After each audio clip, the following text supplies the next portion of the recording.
Alrighty, g'day, and welcome back to another episode of A Lot to Talk About. It is your boy, the captain of the ship, the man in charge, Bradley J. Driver. You can call me Brad or the captain, or you can call me whatever you like, because if you support the show, then I'm a fan of you.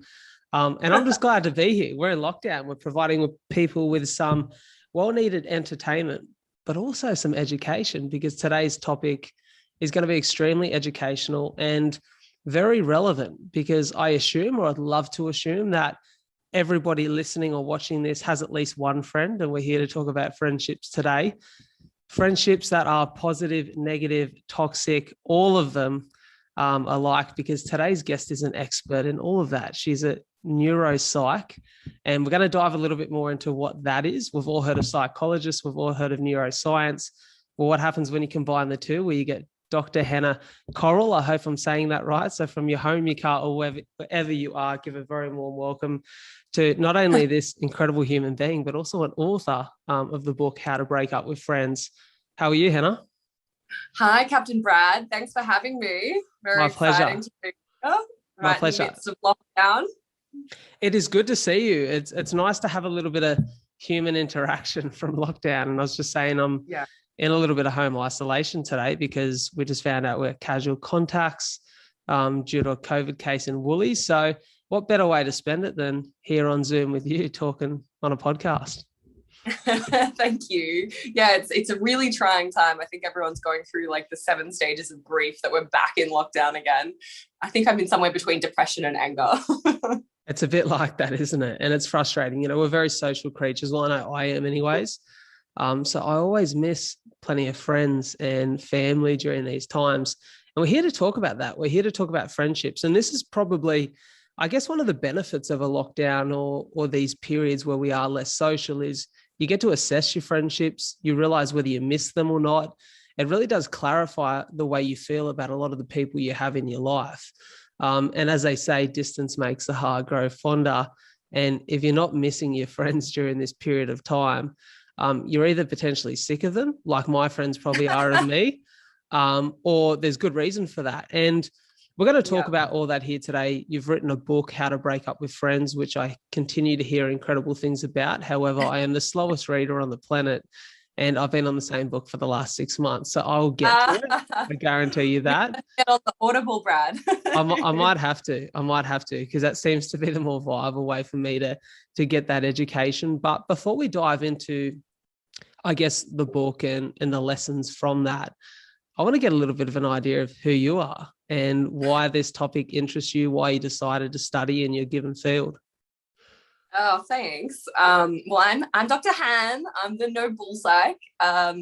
I grew up in Canberra, which, please don't hold it against me. Canberra is a nice place. It has a bad rep, but it is a nice place. And I moved to Melbourne to study neuroscience, neuropsychology in 2013. And the reason I got into neuropsychology was because one of my lecturers, while I was doing my Bachelor of Science, she read a passage out of a book called The Man Who Mistook His Wife for a Hat. It's by Oliver Sacks. Okay. And it's about all these amazing, weird and wacky things that our brain does when one part of your brain isn't working. So that was the type of visual agnosia where this man couldn't identify objects anymore. So he mistook his wife for a hat. So I was like, this is well, what is this? And she said, oh, well, if you're interested in that, if you like that, then you should think about being a neuropsychologist. And that kind of, started the pathway of me just going from, honors to masters, did my PhD in neuroscience because I love it so much. 2 years of registrar program later, and I have traveled around Australia to multiple different hospitals and kind of settled in Sydney for the long term. So at the moment I'm heading up a psychiatry, the neuropsych department in the Northern Beaches, and I am running a practice in Cremorne. So I've thrown my hat in the ring to have a small business during COVID, which is just a great idea. So and then here I am. Here you are now on the future #1 podcast in the world. So that's it. What an achievement. No, it's really exciting to hear. And I'm always intrigued by what sparks people's interest in their given fields. And it's really interesting to hear that for you, it was something as little as that, like a book. that sparks the interest to go, this is what I'm going to spend years and years and years studying. But I can also imagine that with that, I guess there's a little bit of natural curiosity in your field too, because friendships are something we all have. Neuroscience is something that affects each and every one of us, whether we realize it or not. For you to dive into the field of, friendships in particular and the neuroscience of relationships, what sparked that interest? Captain Brad, I have two answers. One is the professional answer, which is that I just find it fascinating to hear the stats and the literature on the chronic influence of toxic people in your life and how that impacts your neurobiology, your physiology, your cardiovascular system, and all of the ramifications of chronic exposure to toxic people, which is fascinating and not talked about enough because it's quite clear-cut information in the research, yet we don't really talk about it. And the second answer is because I've been there. I've been there. I'm a real person, and I've been there. Like, I'm 30. I just turned 33 in lockdown. And all through my 20s, I spent a lot of time, this phrase like people pleaser. Yeah. I actually hate that. I think it's a really derogatory term for people who are very empathic and caring. Yeah. And we make it like it's all your fault because you were trying to please someone and you were trying to be nice and that's why you got hurt, which I think is just such gaslighting behavior. Why don't we put that on the person who did the hurting, not the person who was trying to be nice? But yeah, I spent my 20s, I suppose giving a lot to relationships, thinking eventually that those people were going to repay the favor or were going to show me the same kindness in return. And yeah, you have your crisis when you hit 30. It's true, you do. And I kind of remember sitting on my bed and I was crying because once again, I'd had the consistent toxic behavior of certain people. And I just was like, why am I doing this? Why am I doing this? And from that point, that's when I first sent my very first breakup message to a friend and said, my mental health, means I can't continue to do this to my mental health. I need to put my mental health first. And then I started writing. And a year later, I published the book, How to Break Up with Friends. That's super intriguing. And I've got a few questions off the back of that. For me, a few things, pop up there. The first one being, when you started writing, was that writing process like a journaling process, or was it because of your interest in neuroscience and your understanding of it? Was it a very clinical and sort of like thought out approach to writing where you thought this is eventually a piece I'm going to put out, or was it more so for yourself? Oh, that's such a great question, Brad. Yeah, I suppose. So I spent a lot of time doing academic writing, which anyone who's listening who's currently at uni writing papers, you would be familiar with the publish or perish model, which means like you have to pump out academic papers and articles and get them published in notable journals that are scientific. And if you don't pump out enough journal articles, then you kind of get booted and you don't get research fellows and you get denied a career in research. So that's where the saying publish or perish came from. And journal articles are really objective, really scientific. They're written with a very scientific voice. There is no personality in them. It's a very objective way of writing, which is how I've had to write for the last 12 years that I was doing my studies. So yeah, I suppose it did start a little bit like a cathartic journaling process, where I was kind of just writing down the things that I needed to hear myself. Like the day after I broke up with my first friend, I went to a cafe and I just started writing. I just started writing all the things that I needed to hear or that I wished that I'd heard. And it just kind of kept going. Like it just had momentum and it wasn't a chore for me. I wanted to do it. I didn't feel like it was an assignment, like homework, where I didn't really want to do it. I really wanted to do it. So I would just find time. Actually, I used to find time between dates. When I was going on a date, I would arrive an hour earlier and I would write. And that way I would make sure that, no matter what happened on the date, I had a productive evening. So, that's a really good way of looking at it. Yeah. So yeah, and then before I knew it, I made it my goal. My New Year's resolution was I'm going to complete this manuscript before New Year's. And then my next goal, like when January hit, was to send it to a few publishers around Australia. There's a list of like the best publishers in Australia. You can send your manuscript to them, and you just wait to hear back. And yeah, it was actually kind of a very not pressured, I wasn't pressured in any way. So that was nice. I'm actually going to remind me, please, because I can imagine your memory is far better than mine, to talk to you about that after when we finish this pod, because I'm curious about that process. But I love hearing that. And I love hearing, I think for most of us, the process of education comes from some sort of pain personally. And it usually like that, something that I've been doing lately is I'm trying to figure out my path and the path that I really want to take with all of this and the way that I deliver content and the way that I share story. One of the best ways to figure that out is to be right through the process and write down how I feel about the certain things that I'm doing, the certain conversations I'm having. It led to a bit of an epiphany a month ago where I realized maybe some of the conversations weren't me at my best as far as a storyteller goes. And for me, fulfilling the purpose that I feel I have.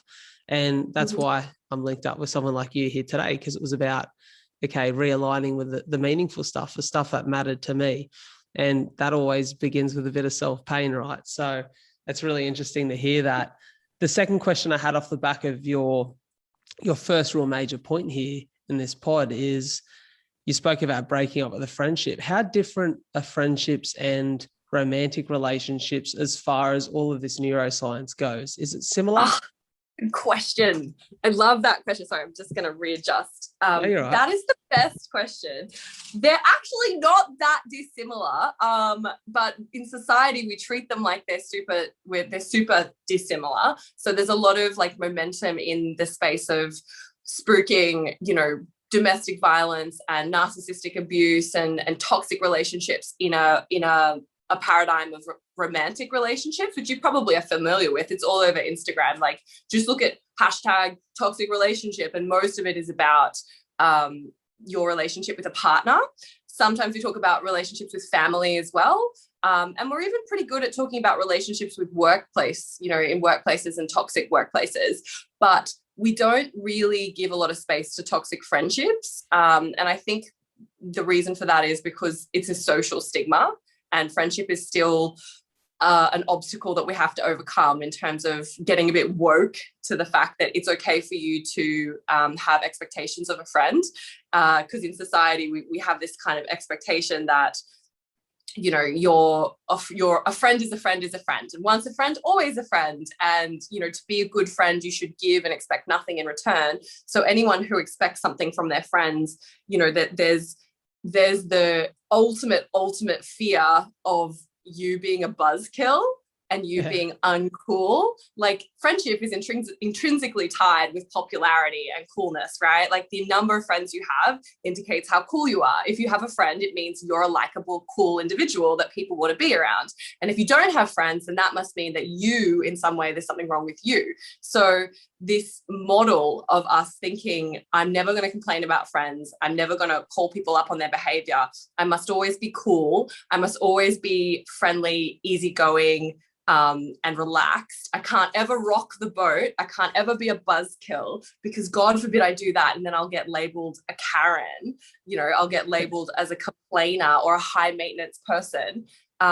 It's kind of perpetuated this idea that we can just give a hall pass to these people who treat us badly. And then we're just like, yep, that's fine. You're a friend and I'm not going to complain about it because I don't want to, I'd rather have lots of bad friends than no friends. Yeah. Which is that keeping yourself tied to toxic friends means you have no space for better friends. Yeah, no, definitely. And I love the way, I just want to give you a quick compliment too, the way that you use really easy to understand terms in these conversations. I think that's why your work is so popular. It's a no bullseye. Yeah, well, that's it. That's it. And I think that's why it works so well. So I just want to give you a compliment there. But listening to that, it makes me think, like, is there a way to simply define what a toxic friendship is? Like, is there a simple definition for that? Well, I mean, I think you and I would probably be here for the rest of our lives if we discussed all of the caveats and the definition of what is a toxic friend. It would go for a very, very long time, and we could list if they do this and if they do that and if they do this, because it's hard to kind of to summarize all of the ways that a person can kind of treat you poorly. It's easy for the overt stuff. So that means things that like smack you in the face like a wet fish. So they call you names. They tell you to shut up. They take money from you and they don't return it.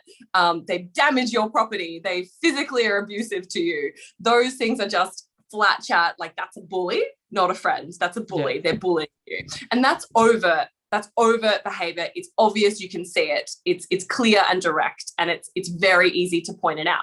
Whereas there's also more covert behavior, which is the word we use for behavior that's more sneaky and slips under the radar and is something that you can't quite be entirely sure whether it's happened or not. And it makes you second guess whether you're imagining it or you're being overly sensitive, or if they actually did do something with a malicious intent that's hurt you. And that can be things like being passive aggressive to you, being gaslighting to you, being manipulative towards you, undermining you, having a lack of respect for you. And those kind of subtle behaviors that really insidiously eat away the friendship. And those behaviors are really sometimes quite hard to identify, because they might be because, you know, we have a whole chapter in the book on jealousy. Sometimes someone can be quite jealous, and that will cause them to treat you in a way that totally undermines your opinion and everything that you've done with your life. But it's really hard for you to call them out on it. So I think the best definition that I could probably say in a nutshell, you know, obviously I say go and read the book, but in a nutshell, definitely read the book. Nutshell, I would say it's you and your feelings. You need to go with the feel, which means that if you walk into an interaction and you feel worse after that interaction than before that interaction, then that's a pretty good sign that something's wrong with that relationship.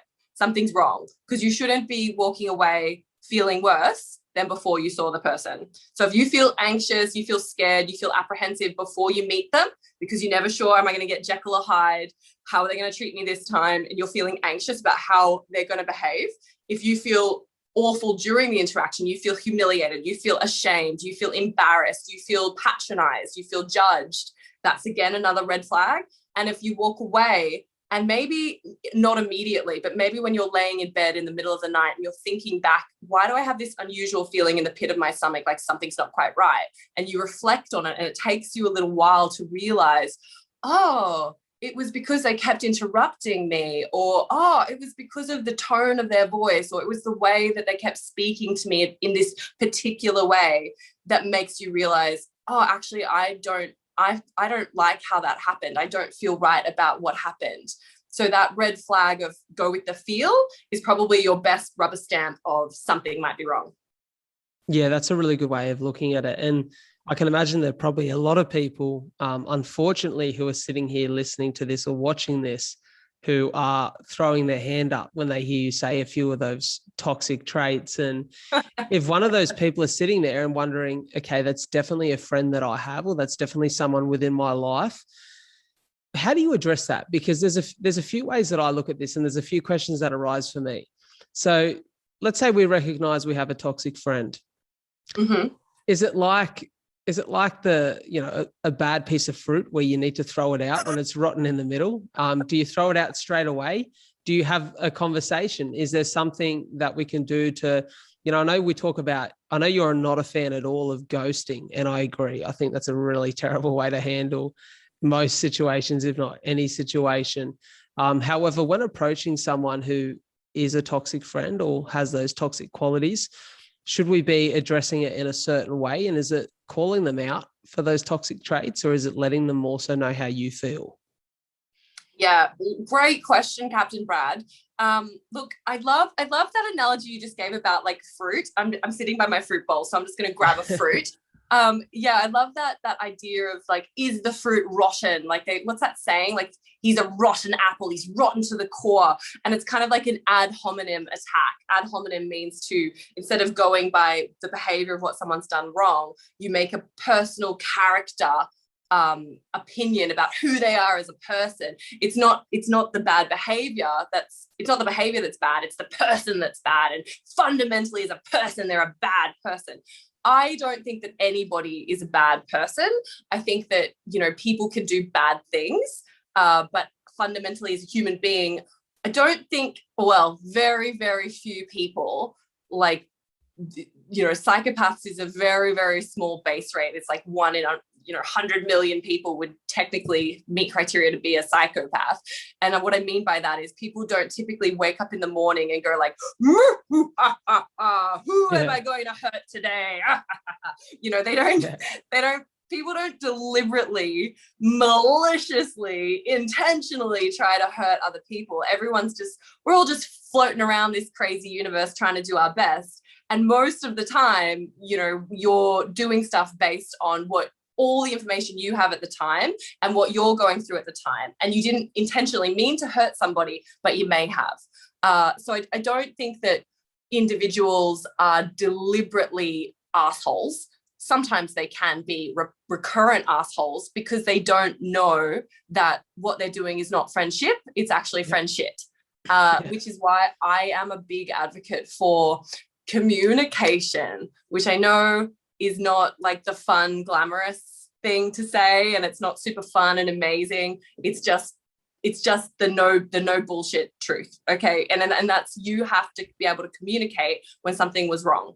So, you know, I made an app called Assert Yourself because I just kept meeting people who were saying, I can't say no, and I can't tell people when they've hurt me, and I'm too afraid to just speak out loud when something happens that's not okay and that I'm not okay with, because we've gotten so good at a society to just acquiesce, to just go along with things, to just never rock the boat and never make trouble for anybody, especially women. I think as well, we're really good at falling into this trap of never wanting to be troublesome. And if we say something wasn't right or we didn't want something, then we feel like we're a burden in some way. So learning the skill of actually being able to say, when you did X, it made me feel sad. Please don't do X to me again. And actually calling your friend out on their bullshit, where you say, you know, hey mate, like, you know, when you cancelled on me last minute, it meant that my morning was wasted. Please don't do that to me again. And then if Mr. X does it to you again, you can say, hey mate, like, I did tell you, please don't cancel on me again, and this is the second time you've done it to me. And that way you're kind of laying the groundwork. You're laying the groundwork for later, which is, you know, the saying, fool me once, shame on you, fool me twice, shame on me. That's when you're seeing if somebody doesn't change their behavior despite you giving them the clear boundary, here is a boundary and I don't want you to cross it. And if they keep crossing it, well, now the behavior is on you. What are you going to do about somebody who repeatedly crosses your boundary and hurts you? Yeah, you know what I mean? Amazing way of looking at it. And I think communication's underutilized in every area of life. And, you know, I feel really blessed because I was, you know, this morning knowing that we're going to be having this conversation, it made me presently think about mates, right? And I feel so grateful that as I've told people for the last 2 weeks, you've been coming on the show, and a lot of people have been really excited. They know you, they follow you, and they love your work. So, you know, another little compliment there. But a lot of people have asked me about how I feel about the topic. And I feel really grateful because I'm just surrounded by so many really good human beings. Like, it's probably one of the things that it's probably my biggest blessing is, like, from my family to my friends, the people around me are really good. They're really loving. They're understanding, and they're caring people. And it made me think, and it made me question, not my friendships, but I was like, does that make me an expert or does that make me an absolute rookie? Because I've not really had to deal with it. But at the same point in time, I've found a way to be surrounded by really good people, which I feel grateful for. And then it made me ask the question, well, what happens if one of those friends had addressed with me, which I'd hope nobody felt this way, but what happens if they'd addressed with me that there was a toxic trait that I had as a friend? There was a trait that made them feel uncomfortable or made them feel uneasy, and they address that with me. How do we then realize, or how do sometimes we realize if it's not brought up to us that maybe we're the bad seed at this point in time, or we have the bad quality? Because like we said, there's no bad people. Yeah. I love that. I love that perspective. Like, the introspection. We call it introspection, introspection, looking into yourself and seeing what might be going on internally within you. And there is a part in the book where we talk about mentalities, all the mentalities about why someone might treat you toxically, and also all the mentalities that you might have as to why you stay in that relationship, or feeling like something's wrong with you, or am I maybe the toxic one? And it's always good to do some self-reflection. I think you're never doing a disservice to yourself to look within yourself and see if your behavior passes muster, and that you're being a good friend yourself. And I guess, when somebody gifts you, like, it's a gift when someone tells you, hey, when you did this, it hurt me. That's a gift that they've taken the time and had the bravery to actually communicate something to you that you can take on board and learn from.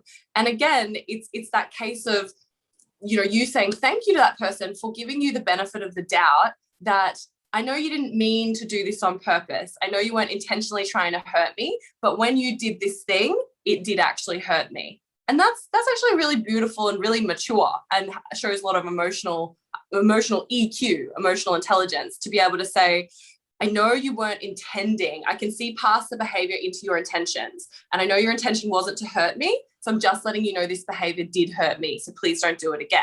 And then you're either doing it because you're being malicious, or you're doing it because you're inconsiderate if you keep doing it.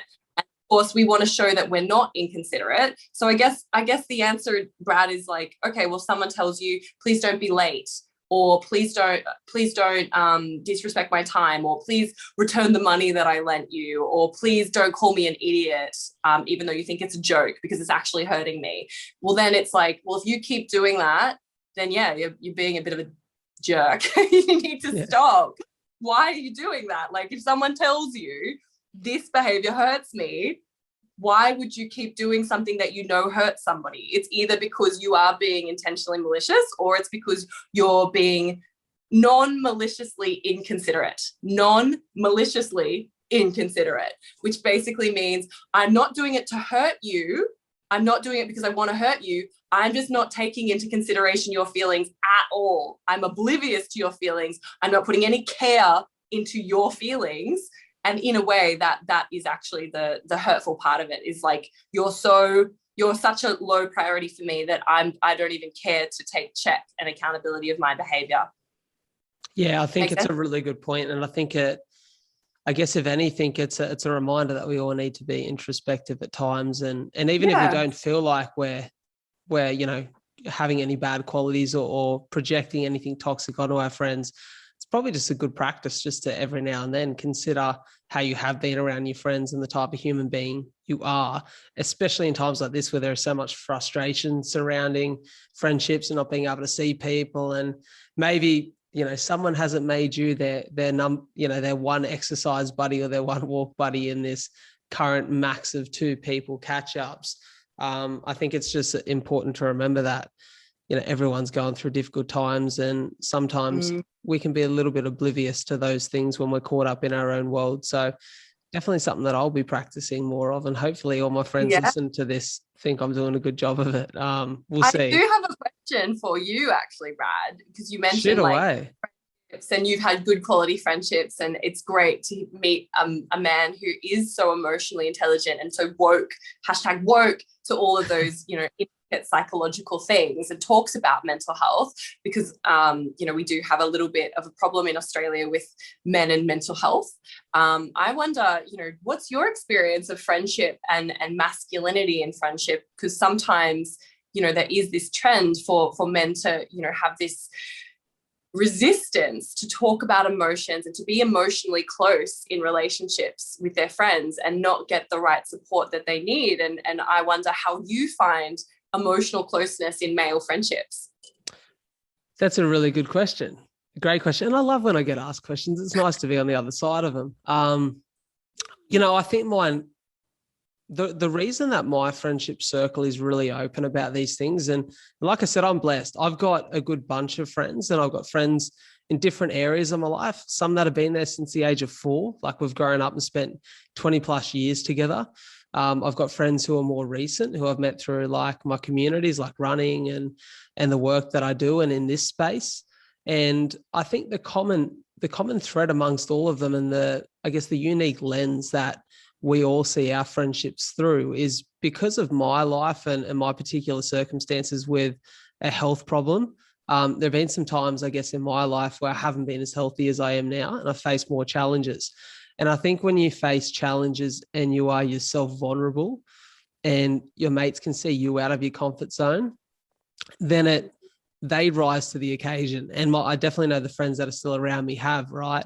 And I think when you're in that space and you're open and you're connected and you're sharing how you actually feel, and the fact that you might be a little bit nervous about the situation you're currently in, it allows them to feel really comfortable in that space with you too, sharing those things. And I've grown up, I went to a really small school growing up. So whilst Wollongong is this, it's a city, I use quotation marks there, but it is very much a small town where we all know each other, and you greet the whole community when you go for a walk and a coffee. I grew up in a school where there were only 40 people in my year, so I had many of the same friends for most of my life, which meant that you become really close. You experience the ups and downs of life together, which I think naturally allows those things to occur. But what I've noticed is that, I guess probably through a bit of self-reflection, my mates definitely open up to me more when I open up to them first. And so a practice that I've sort of had is, if I can see a mate that's maybe struggling a little and maybe not dealing with a situation as well as they could be, or as I'd like to see them succeeding and thriving in that space as a friend, I'll open up about something first, which I think then opens the floodgates. And when there's a little bit of vulnerability shared around, it seems to go both ways. So that's been a personal practice for me. And I guess I've learned, like I ran my charity event last year, and with that event, I had a lot of new mates around me because I met the running community that I trained with for 5 months before that. And they're all new friends to me. And I guess when those guys share those ups and downs of that journey with you, and then they all see me cry my eyes out in the speech at the end of that run, it becomes at a very comfortable place that they know I'm probably not going to judge them. And I wouldn't judge them if they were in the same space or having challenges. So that's probably a really long-winded answer, but I think it comes from sharing first and being vulnerable first. And that's what I've found to really work. And I've also been in a space where, in 2018, you spoke about studying in Melbourne. I worked in Melbourne for a year. I was a real estate agent before this. I'm reformed now. It's okay. You say it with such a look on your face. Yeah. No, I was a real estate agent. I've still got many amazing friends and connections from those times. But during my time in Melbourne, I'm super close with family, and I've got that really, tight friendship circle. So it was a hard move. It was a really big decision for me to move away from Wollongong and find myself in an apartment by myself, knowing no one but the people I worked with. And we're a small work crew. They all had partners, family, and friends, and I really had no one down there. So I was for most of the time, outside of, a bit of connection in the office, a lot of the things I'd done in the office were solo as well. So I spent a lot of time by myself in that 9 months. And I noticed how much I struggled without friends and family around. And I think coming back to Wollongong at the end of that year and having, to begin with, more so a group of about 5 core mates around me, was like an ultimate appreciation for how much those friendships really mean and how important family is. And ever since then, I've just made a really conscious effort of keeping the right people around. And I can be, you spoke about before the trouble of saying no. I really struggle with saying no. And that's something that I have to work on. I'm the guy that if I get asked to go for 20 coffees on a Monday because 20 people want to catch up, I'll have 20 coffees on a Monday, where I need to learn to go, okay, no, I can't accommodate everyone all the time. But learning to balance it. And that's a part of it. And, that's a challenge I'm blessed to have because I've got so many good people around me.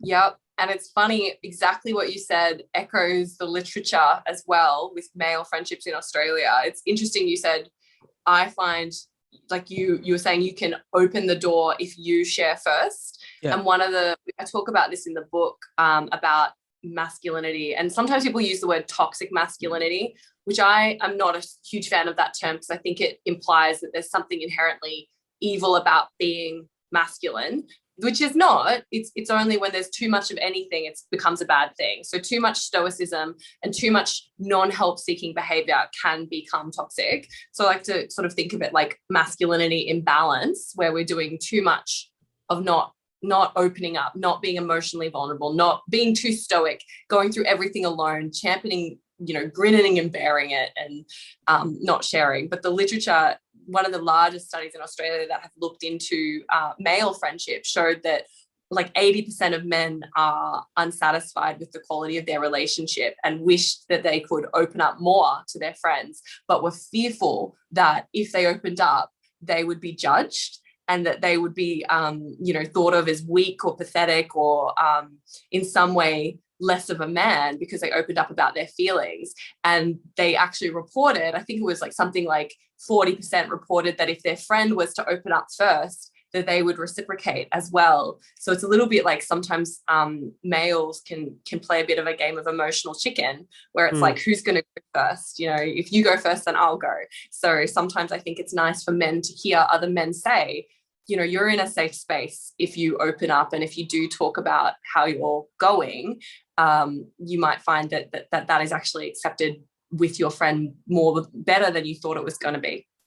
I think it strengthens everything, right? And it's actually, for me, it's been a really useful tool in this stuff, in the podcast space. Like, the conversation we're having today is very much about certain behavioral traits and things of that nature. I've had conversations before that's required people to open up about really horrific times in their life and horrific experiences. And the thing that I found really useful is, quite often when someone comes into your space, whether it be the studio, or I used to shoot at home for a long time, which is where I am now during lockdown.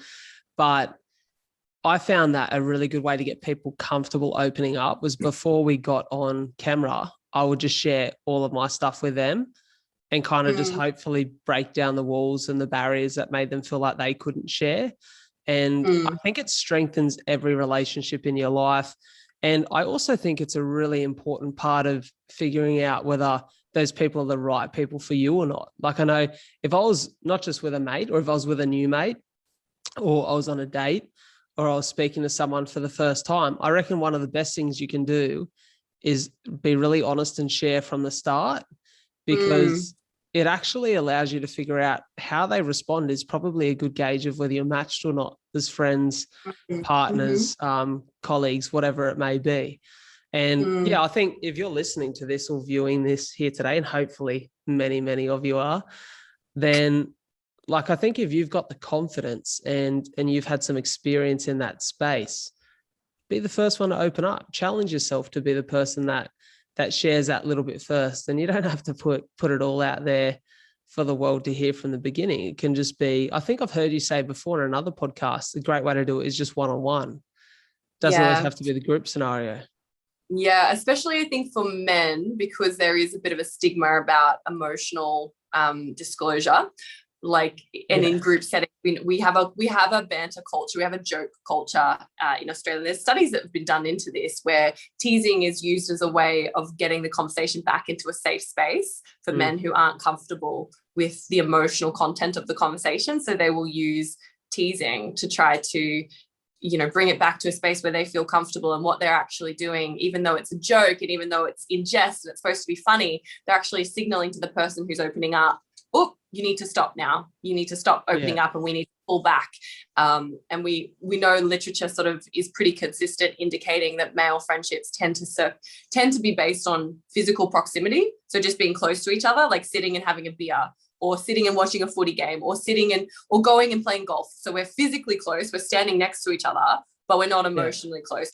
We're not talking to each other about our emotions. Whereas women, their relationships tend to be based on emotional closeness, where we'll catch up just for the sake of talking, just to talk about our feelings. And I think a good tip for men, if you're wanting to talk more about what's going on, you know, the divorce you've gone through, or the passing of a loved one, or, you know, the business breakdown and the financial hardship and the emotional pressure that's put on you, and you're finding that, you know, you catch up with mates at the pub and they all know you've just been through a divorce, but nobody will ask you about it. No one will talk about it. And the mentality is, oh, we didn't want to bring it up because he didn't want to think about it. It was like, well, you kind of just ignored this big thing in his life and you didn't talk about it. So you didn't distract him. You just didn't acknowledge him in any way. So sometimes a good tip is, instead of being in a group setting, you can test the waters with one friend instead of 5 friends, and see how you go with that one friend, and having the conversation that is a bit more emotional than you would in the pub with the 5 friends who are getting rowdy over the sports game, who aren't probably going to be as receptive to that conversation in that space. You know what? I think all incredible points there. And it actually made me think of something that had kind of slipped my mind a little bit. So I'd be actually interested to hear your take on this. So 2 mates of mine, 3 of us had been for coffee one morning, and this coffee was an attempt at, we'd all just read Matthew McConaughey's new book, which I think is incredible. People have heard me talk about it many times here on the podcast, and we were like catching up, and one of the boys proposed, he's quite into like reading and quite into his business, and he said, let's go have like a book club session, right? Where we talk about this book and something, because we'd all been sharing about the lessons that we'd learned from this book and the things we'd picked up and the things we'd liked. He said, why don't we do it over a coffee? Yeah. So we went, but what it actually turned into though was addressing one of the points in the book, then turned into almost like an intervention club for one of the boys, where we started to like really give him some ideas on how we felt he could improve his business. And we know that within that circle, we're all very open about those things with each other. So we knew it was going to be okay with him to do that, right? Kind of like we'd pre-qualify that. But then we realized the benefit in that session was that this has kind of become an intervention club, which could be really positive for anything that we kind of wanted to air and sort of help our mates with moving forward. So we created a system that was like, into friendship. It was, right. And it was kind of like, you'd get an invite. So like I got my invite week 2. It was like, we invite you to Intervention Club. And if you take this invitation, you're coming understanding that the stuff isn't intended to hurt your feelings. But there may be some things that we really like think would help. And we just want to see you do well. And it was coming from a good place. And we all got a lot of real benefit out of it as mates. But I'm interested to hear your take on that, because I think that could be really negative for some people too. Well, I mean, no, I think it's great. It sounds good. You've got the Intervention Club. I love it. And that's a space where you clearly defined this is a constructive discussion, and we are going to give you suggestions about a problem and what we think you could do to address the problem. And that's fine if it is in the very pigeonholed space of, this is a discussion where we're going to try to offer you solutions to a problem. Yeah. Where that can become toxic and derail you is if you offer solutions to a problem in a conversation where the person engaged you in a conversation to share that they were having a problem and to disclose the feelings that they were having about that problem. So there's a difference between a conversation which is solution focused, and you've already outlined, we are going to talk about solutions in this conversation, and a conversation where someone's just approached you to share that they're in a dark space. Yeah. Because what we do when we offer solutions to somebody who's in a dark space is we can sometimes invalidate the experience that they're going through. When people are in a dark space, they're not looking for solutions. They're not looking for you to solve the problem for them. You know, I often hear this with women when they discuss how their husbands or men in their lives have approached. Men are very action oriented. Here's a solution. You have a problem and here's a solution because I want you to feel better. I want you to be happy. So let me give you some solutions to what you're experiencing. And, you'll hear that age-old refrain of women saying, I didn't want a solution. I just wanted you to listen. And so I think it's beautiful and fantastic to have solution-focused discussions, and there is absolutely a time and a place. And we have therapy called solution-focused therapy, where it's about, now we're at the pointy end, let's talk about how do we fix this. But there's also a part in that journey where you just need to listen and sit with them in that space. And if we mix up the timing when we do those two things, that's when it can start to get in a bit of hot water, because the friend might not feel that their emotions have actually been acknowledged. So, you know, so long as you're operating with respect and integrity, and you're listening to the person, and you're paying attention to the verbals and the non-verbals of that person and how receptive they are they closing off? Are they shutting down? Are they not participating in that conversation anymore? Are you just speaking at them instead of speaking with them? Then you should be okay to navigate that with your friend and their emotions. I love the way that you explain that and define that. I think that's really important. And yeah, like we all know the benefit of a friend that will just sit and listen and be there to hear as you explain things and throw out exactly what you're feeling, what you're thinking at the time. So I couldn't agree with that more. I'm really interested to hear your experiences, without diving into personally and explaining everything, your experiences once coming to these realizations. So you've started to write, you know, you spoke about hitting 30, and you are a bundle of light and joy for 30. So don't feel like you made it sound like you're old. You're doing incredible things. You seem very young and full spirited, which is amazing. But talk to me about that realization in that moment. You start to write, you start to understand these things, and obviously then you start to practice it and start to implement it in your own life. What are some of the roadblocks you come up against? Like, I can imagine that not everyone is, as you know, like as we said before, woke to exactly what you're starting to understand and feel and write about. You face problems with maturity of friends understanding that you're doing it out of love for the friendship, the fact that you want to continue to have that friendship and work on it. What are the sort of roadblocks and hurdles that you face when you start to have these conversations and practically apply the knowledge? Yeah, I suppose I think the best principle we can say is, you know, I like to talk about the feelings, thoughts, behavior wheel, if you've ever heard of that. And that's like, you've got feelings, you've got thoughts, and you've got behaviors. And there's a wheel that they're on where they all kind of go into one another. So, you know, feelings follow the behavior that you do. If you go for a run, you get up and you get in the sunlight, you feel a bit better. If you stay indoors, you lay in bed, you don't get out, you don't eat anything, you're probably going to feel worse. And thoughts also impact what you do in a day. You know, what you're thinking in terms of your efficacy, that's going to impact your behavior. Your thoughts are going to impact your feelings, and around the wheel goes.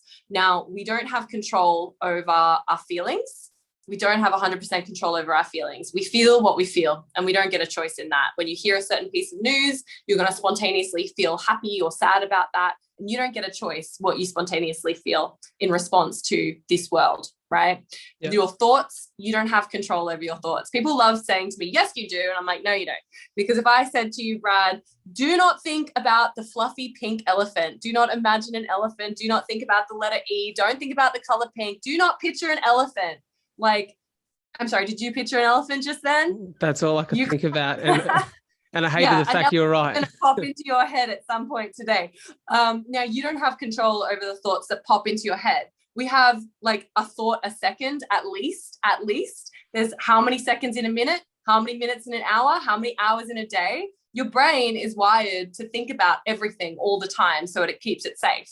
So you can't control all the thoughts popping into your head. What you can control in that wheel, the thoughts, feelings, behavior wheel, is your behavior. That's the one thing you can control. That's the one thing you can choose 100%. I'm going to reach out and pick up this water bottle and take a drink. I'm going to go and do a run today. I'm going to eat a sandwich. Like, that's the one part of the wheel that you have control over, which is your behavior. So if you think about that in terms of friends, yes, you can do the behavior of eating a bit of humble pie if you think you've put your foot in it. You can do the behavior of calling out toxic behavior and communicate that to the friend. You can do the behavior of being forgiving for a friend. You can do the behavior of breaking up with a friend. You are in control of all of those things within yourself. That's the one part of this equation that you are in control over. What you're not in control over is how you feel with the fallout of what might happen, what you might think, what might pop into your head as you're going through that process. And I want to point out as well, you're only in control of your behavior. You're not in control of their behavior. Okay. So they're going to do whatever they're going to do in response to you asserting your boundaries. And you are not in control of their behavior, and you are not responsible for another adult's behavior. That refrain of "you made me do this, this is your fault, you made me do this," everyone's responsible for their own behavior. So if someone is going to be receptive and be humbled and to swallow their pride and to say, yep, I messed up and I'm going to try and do better, fantastic, win-win, perfect.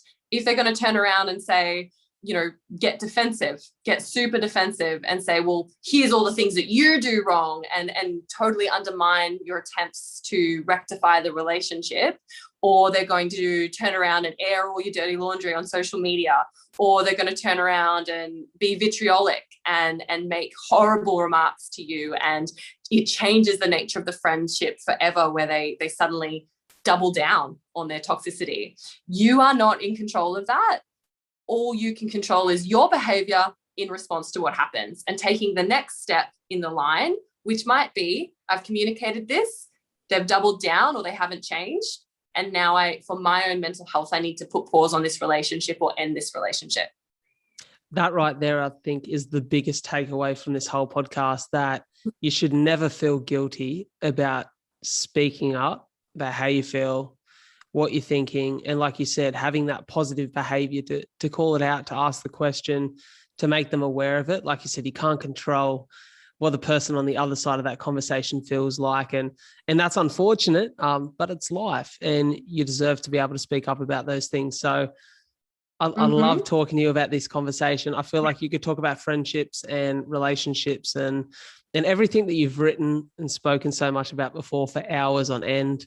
But I want to make sure that the conversation doesn't die here. I can imagine there are a lot of people who are getting a lot of positive takeaways from this, as have I.